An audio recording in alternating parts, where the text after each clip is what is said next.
So master Roshi కోసం ఒక పిచ్చి పిచ్చి అమ్మాయిని తీసుకురావడానికి క్రెలిన్ గోకు యొక్క బ్యాక్ పైన కూర్చొని వాళ్ళిద్దరు ఫ్లయింగ్ నింబర్స్ పైన వెతుకుతూ ఉంటారు. ఇక గోకు పైనుండి కిందున్న ఒక అంకుల్ ని చూసి క్రెలిన్ తో గుండుమావ రోషి తాతయ్యకి ఆ కిందున్న అమ్మాయి ఎలా ఉంటుందని అంటాడు. దానికి క్రెలిన్ అరే బుర్రతక్కేదవా, అది అమ్మాయి కాదురా అబ్బాయిరా, నీకు అసలు అమ్మాయిలకి అబ్బాయిలకి డిఫరెన్స్ కూడా తెలీదా, సరే కానీ నేను నీకు ముందే చెప్తున్నాను నేనైతే అబ్బాయినే అని చెప్పి సుస్సుకి వెళ్ళడానికి వాళ్ళు కిందకి దిగుతారు. ఇక క్రెలిన్ సుస్సు పోస్తుంటే గోకు వెళ్లి సినిమా చూసినట్టు చూస్తూ ఏంటి క్రెలిన్ మావా ఇక్కడ ఏమైనా పండించాలనుకుంటున్నావా, లీటర్ల మీద లీటర్ రిలీజ్ చేస్తున్నావు అని చెప్పి వాళ్ళిద్దరు మళ్ళీ పిచ్చి పిచ్చి అమ్మాయి కోసం వెతుకుతూ ఉంటారు. ఇక నెక్స్ట్ సీన్ లో ఒక అమ్మాయి మిసైల్ తో ఒక ట్రైన్ ని బ్లాస్ట్ చేసి అందులో ఉన్నదంతా దోచుకొని అక్కడ నుండి పారిపోతూ ఉంటుంది. దీంతో పోలీసులు అమ్మాయిని చేస్ చేస్తూ ఉంటారు. ఇక అమ్మాయి బైక్ అయితే క్రాష్ అయి కింద పడిపోతుంది. దీంతో తను హెల్ప్ హెల్ప్ అని అరుస్తూ ఉంటుంది. ఇక ఆ సౌండ్స్ విన్న గోకు క్రెలిన్ తో గుండుమావ అక్కడ ఎవరో ప్రమాదంలో ఉన్నట్టున్నారు, వెళ్ళి హెల్ప్ చేద్దామా, ఆ బొంగులు అయినా నీ డిసిషన్ ఎవరికి కావాలే అని చెప్పి గోకు తన ఫ్లయింగ్ నింబర్స్ ని ఆ అమ్మాయి ముందైతే ఆపుతాడు. ఇక వెంటనే క్రెలిన్ ఆ పోలీసుల్ని చూసి ఒక మూలనైతే దాక్కొని ఉంటాడు. సో ఇక మన గోకు ఆ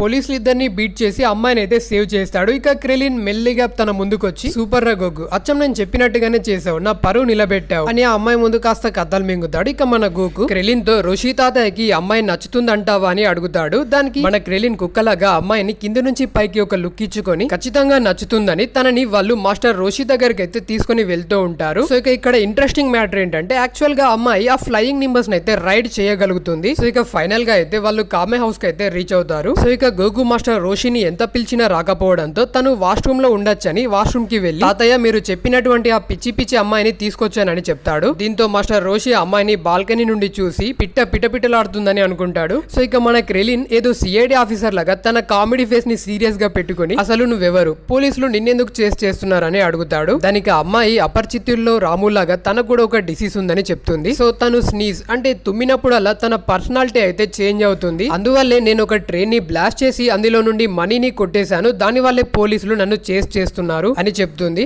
ఇక మాస్టర్ రోషి వచ్చి తనని తను అమ్మాయికి అయితే ఇంట్రొడ్యూస్ చేసుకుంటాడు. ఇక అమ్మాయి కూడా తన పేరు లంచ్ అని, నీ మనవాళ్ళిద్దరే నన్ను సేవ్ చేశారని చెప్తుంది. దానికి మన రోషి తాతయ్య యాక్చువల్ గా వీళ్ళిద్దరు నా గ్రాండ్ సన్స్ కాదు, వీళ్ళిద్దరు నా చిన్న తమ్ముళ్ళు అండ్ నేను వాళ్ళ అన్నయ్యని అని కట్టింగ్ ఇస్తూ ఉంటాడు. ఇక ఫైనల్ గా నేను జోక్ చేశాను, యాక్చువల్ గా వీళ్ళిద్దరు నా శిష్యులు అండ్ నేను వాళ్ళకి మార్షల్ ఆర్ట్స్ నేర్పించే గురువుని, నువ్వు కూడా వీళ్ళిద్దరితో పాటు కలిసి మార్షల్ ఆర్ట్స్ నేర్చుకోవచ్చు కదా, దాని వల్ల మనం చాలా హెల్తీగా ఉంటాం అని చెప్పి ఆ ముగ్గురికి ఒక్కో డ్రెస్ అయితే ఇస్తాడు. సో యాక్చువల్ గా అది అమ్మాయిలు వేసుకునే డ్రెస్ అండ్ ఆ డ్రెస్ నే మన క్రెలిన్ అండ్ గోగుకు అయితే ఇస్తారు. సో వాళ్ళైతే చాలా క్యూట్ గా ఉంటారు ఆ డ్రెస్ లో. సో ఇక మాస్టర్ రోషికి అమ్మాయిని ఆ డ్రెస్ లో చూసి గుండెల్లో అయితే రైళ్లు పరిగెడుతూ ఉంటాయి. సో ఇక సడన్ గా ఒక బగ్ వచ్చి ఆ అమ్మాయి ముక్కు దగ్గర అయితే తిరుగుతూ ఉంటుంది. దీంతో లంచ్ ఒక్కసారిగా అయితే తుమ్ముతుంది. దీంతో లంచ్ రాము నుండి అపరిచితులాగా అయితే ట్రాన్స్ఫార్మ్ అవుతుంది. తన హెయిర్ బ్లాక్ కలర్ నుండి ఎల్లో కలర్ లాగా అయితే మారుతుంది. దీంతో వెంటనే తను మీరంతా ఎవరని చెప్పి తన దగ్గరున్న గన్ తో వాళ్ళనైతే షూట్ చేస్తూ ఉంటుంది. ఇక సడన్ గా మళ్ళీ తనైతే తుమ్ముతుంది. దీంతో తను మళ్ళీ అపరిచితు నుండి రాములాగైతే ట్రాన్స్ఫార్మ్ అయి వాళ్ళకైతే సారీ చెప్తుంది. సో ఇక మాస్టర్ రోషి తన దగ్గరున్న కామె హౌస్ ని ఒక స్మాల్ క్యాప్సూల్ లా మార్చి తన దగ్గరున్న మరో క్యాప్సూల్ ని యూజ్ చేసి ఒక స్మాల్ బోట్ ని క్రియేట్ చేసి వాళ్ళంతా ఆ స్మాల్ ఐలాండ్ నుండి ఒక బిగ్ ఐలాండ్ కి అయితే వెళ్ళిపోతారు.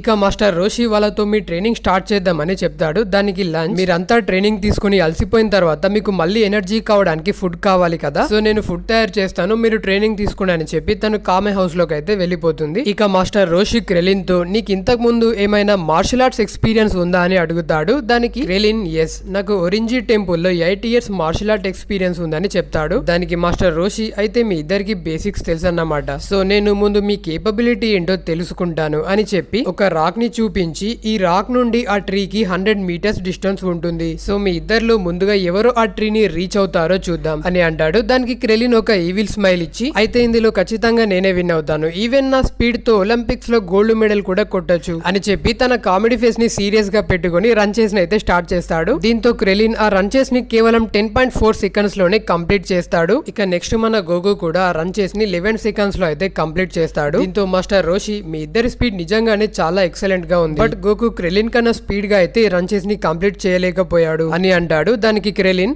అవును, తను నిజంగానే చాలా ఎక్సలెంట్ గా పరిగెత్తాడు, కానీ ఏం చేద్దాం, గోకు నాలాంటి పవర్ఫుల్ ఆపోనెంట్ తో ఈక్వల్ గా పోటీ పడలేడు అని అంటాడు. ఇక గోకు నెక్స్ట్ రోషి దగ్గరికి వచ్చి నేను నా షూస్ ని చేంజ్ చేసుకుని మళ్ళీ పరిగెత్తచ్చా అని అడుగుతాడు. దానికి క్రెలిన్ ఏంటి గోకు, చిన్న పిల్లల్లా ఎవరైనా ఓడిపోతే ఇలా షూస్ ని బ్లేమ్ చేస్తారా అని అంటాడు. దానికి గోకు కానీ నా షూస్ పూర్తిగా తెగిపోయాయని తన షూస్ నైతే వాళ్ళకి చూపిస్తాడు. దీంతో వాళ్ళిద్దరు గోకు ఈ తెగిపోయిన షూస్ తోటే 11 సెకండ్స్ లో ఈ రన్చెస్ ని కంప్లీట్ చేశాడని ఒక్కసారిగా షాక్ అవుతారు. సో ఇక నెక్స్ట్ గోకుకి వేరే షూస్ ఇచ్చి తనకి మళ్ళీ పోటీని అయితే పెడతారు. ఈసారి గోకు కేవలం 8.5 సెకండ్స్ లోనే ఆ రన్చెస్ నైతే కంప్లీట్ చేస్తాడు. దీంతో క్రెలిన్ వీడేంటి నాకంటే ఫాస్ట్ గా ఎలా వచ్చాడని షాక్ లో గోకుని అసలు నువ్వు ఇన్ని రోజులు ఏ విధమైనటువంటి ట్రైనింగ్ తీసుకున్నావని అడుగుతాడు. దానికి గోకు నేను నీలాగా సిటీలో పెరిగిన వాడిని కాదు, కొండల్లో కోణల్లో పెరిగిన వాడిని, నాకు ఇదంతా చాలా సహజమే అని అంటాడు. ఇక మాస్టర్ రోషి మీరిద్దరు చాలా బాగా చేశారు, బట్ ఇంకా కూడా మీరిద్దరు మీ హ్యూమన్ లెవెల్లోనే ఉన్నారు. మీరు ఒక కంప్లీట్ మార్షల్ ఆర్టిస్ట్ లెవెల్ కి రీచ్ అవ్వాలంటే ముందు మీ హ్యూమన్ లెవెల్ ని సర్పాస్ చేయాలి, అది ఎలా ఉంటుందో మీకు చూపిస్తాను అని చెప్పి తన బ్యాక్ లో ఉన్న ఆ టర్టల్ షీల్డ్ ని విసిరి కొడితే ఒక పెద్ద రాయి అయితే డిస్ట్రాయ్ అయిపోతుంది. సో ఇక నెక్స్ట్ మాస్టర్ రోషి మెరుపు స్పీడ్ తో జస్ట్ 5.6 సెకండ్స్ లోనే ఆ రన్ చేసిన అయితే కంప్లీట్ చేసి వాళ్ళకి చూపిస్తాడు. ఇక మాస్టర్ రోషి నా ఏజ్ కి అది చాలా ఎక్కువ, మీరిద్దరు ఇంకా మీ యూత్ లోనే ఉన్నారు, మీరు గనక మీ హ్యూమన్ లెవెల్ ని సర్పాస్ చేయగలిగితే మీరు నన్ను కూడా మించిపోతారు అని చెప్తాడు. దీంతో వాళ్ళిద్దరు మాస్టర్ రోషి యొక్క ఎబిలిటీస్ చూసి షాక్ అవుతారు. సో ఇక క్రెలిన్ అయితే నేను ఇన్ని రోజులు మాస్టర్ రోషిని ఒక పర్వట్ అని అనుకున్నాను, పర్వట్ అంటే తెలుసుగా అమ్మాయిల పిచ్చున్నాడని అర్థం, కానీ నేను తన గురించి విన్నదంతా నిజమే, తను నిజంగా ఈ వరల్డ్ లోనే నెంబర్ 1 అని అనుకుంటాడు. సో ఇక అలా ఈవినింగ్ అయితే అయిపోతుంది. దీంతో మాస్టర్ రోషి వాళ్ళతో రేపా నుండి మీకు సీరియస్ ట్రైనింగ్ అయితే స్టార్ట్ అవుతుంది, కానీ అంతకన్నా ముందు నేను మీ ఎబిలిటీస్ ని తెలుసుకోవడానికి ఇంకో టెస్ట్ అయితే పెట్టాలని అనుకుంటున్నాను అని చెప్పి ఒక స్మాల్ రాక్ ని తీసుకుని దానిపైన ఒక సింబల్ ని డ్రా చేసి వాళ్ళిద్దరికి చూపించి ఎవరికి కనపడకుండా దాన్ని ఒక లోయలోకి విసిరి మీ ఇద్దరిలో ఎవరైతే ముందుగా ఈ రాక్ ని కనిపెడతారో వాళ్ళకి మాత్రమే ఫుడ్ ఉంటుంది.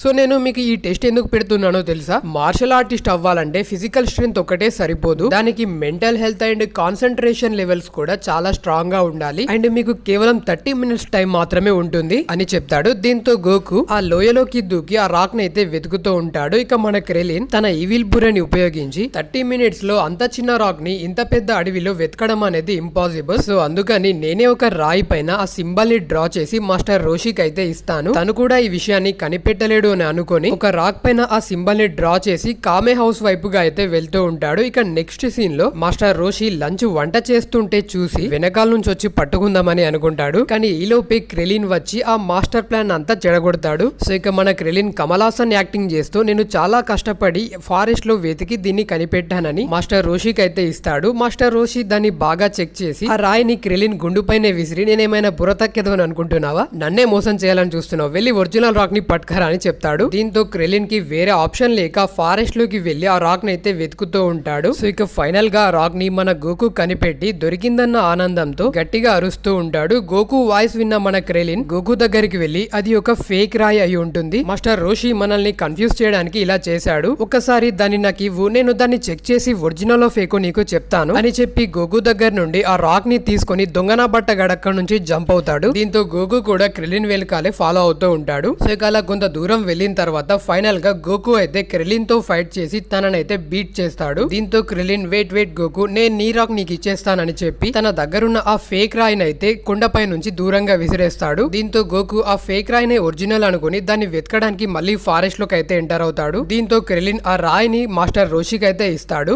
సో ఇక ఇంతటితో 30 మినిట్స్ అయితే కంప్లీట్ అవడంతో గోకు కూడా తిరిగి వెనక్కి వచ్చేస్తాడు. సో ఇక లంచ్ క్రెలిన్ అండ్ మాస్టర్ రోషి అయితే డిన్నర్ చేస్తూ ఉంటారు, కానీ పాపం మన గోకు ఏమీ చేయలేక వాళ్ళు అలా తింటుంటే చూస్తూ ఉండిపోతాడు. సో ఇక మాస్టర్ రోషి లంచ్ తో ఫిష్ కర్రీ అదిరిపోయింది, ఇంతకి నువ్వు ఏ ఫిష్ ని వాడావు అని అడుగుతాడు. దానికి లంచ్ నేను దీంట్లో ఫిష్ మాంజర్ ని వాడానని చెప్తుంది. దాంతో క్రెలిన్ అండ్ మాస్టర్ రోషి ఆ ఫుడ్ నైతే బయటకి వార్న్ చేసుకుంటారు. యాక్చువల్ గా అదొక పాయిజనస్ ఫిష్, దాన్ని అయితే మనం తినకూడదు, అదే ఫిష్ తీసుకొచ్చి లంచ్ వీళ్ళకైతే పెడుతుంది. సో ఇక గోకుతో పాటు వీళ్ళు కూడా ఆ నైట్ ఏమీ తినకుండానే ఉండిపోతారు, అండ్ బోనస్ గా వీళ్ళకైతే హెల్త్ అయితే డ్యామేజ్ అవుతుంది. దీంతో నెక్స్ట్ డే గోకు మాస్టర్ రోషితో ఇక మన సీరియస్ ట్రైనింగ్ స్టార్ట్ చేద్దామా అని అడుగుతాడు. దానికి మాస్టర్ రోషి ఈ రోజు నా హెల్త్ బాగోలేదు, మనం దాన్ని మళ్ళీ తర్వాత కంటిన్యూ చేద్దామని చెప్తాడు. సో ఇంతటితో ఎపిసోడ్ అయితే ఎండ్ అవుతుంది. సో గైస్ వీడియో కనుక నచ్చితే ప్లీజ్ లైక్ చేయడం మర్చిపోకండి. థ్యాంక్ యూ, జై హింద్.